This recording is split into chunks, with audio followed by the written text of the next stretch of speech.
Hi everyone, this is Gianna, and together with Rishika, Tharunya, and Ramitha, we are the HackRU team.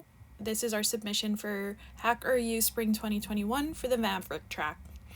Here is just some slides from our Figma prototype. And what exactly is Spacer? So, as you know, the problem is social distancing is the new normal, but sometimes it is difficult to maintain that distance in public spaces, especially in college campuses.